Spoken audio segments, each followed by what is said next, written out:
Hey, it's your brother Ralph BARELLA. Okay, let me say this before I get into this. You see this shirt here? This is my trademark logo.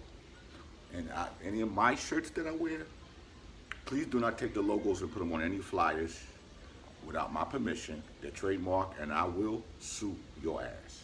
Now, here's my topic for the day I want to talk about. Oh my God, I be looking at like a lot of topics of people asking different rappers, who's your favorite rapper of all times? Now, I think the question is asked wrong. Like, it would be like, who's your favorite rapper? Give me your top 5. But when you say all time, you're including the whole beginning of the hip hop culture to now, and it's not fair. Because you can't mix the first generation with the Melly Mel's and Kaz and, the Shop Rocks and, Busy Bee.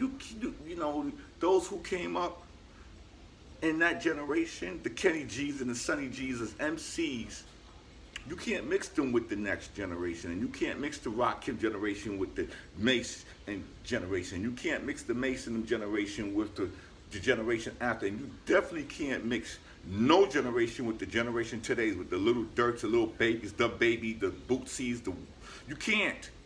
And I think the question should be posed by generations.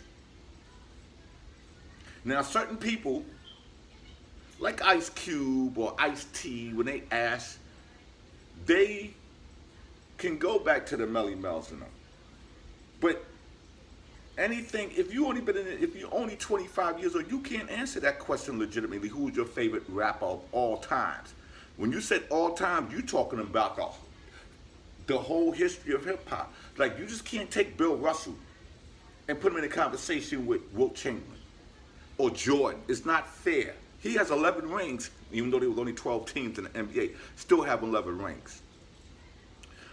Kids today is not going to look at Jordan the way we looked at Jordan, because they're going to look at LeBron.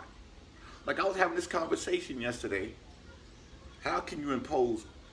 My grandson is 17 years old. He didn't know who the Locks or Dipset was. He was 17.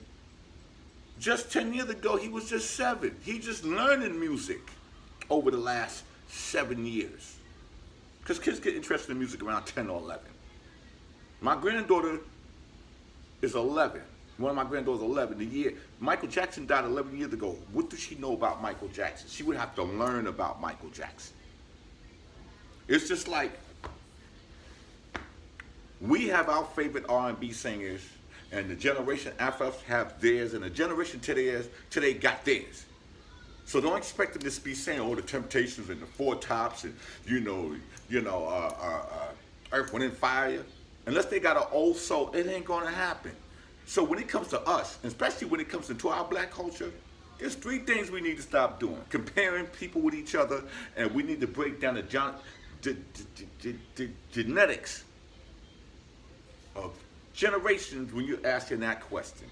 Because asking that question is gonna get a lot of y'all uptight. And just imagine 20 years from now when that question is asked, ain't none of the people that we heard of is even going to be mentioned. And that's the problem. We don't have no association.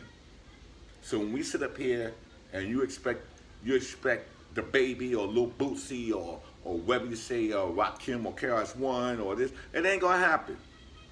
Just like with Biz Markie died, and I was on Instagram, I ain't see none of the young rappers out today gave praise to Biz Markie because they didn't grow up with Biz Markie. That's not their generation. But this is another note from your brother Vansilk, aka Ralph BARELLA. Now, being the fact a lot of y'all are from the first generation, who's your top 5 MCs or rappers? There you go. I'm out.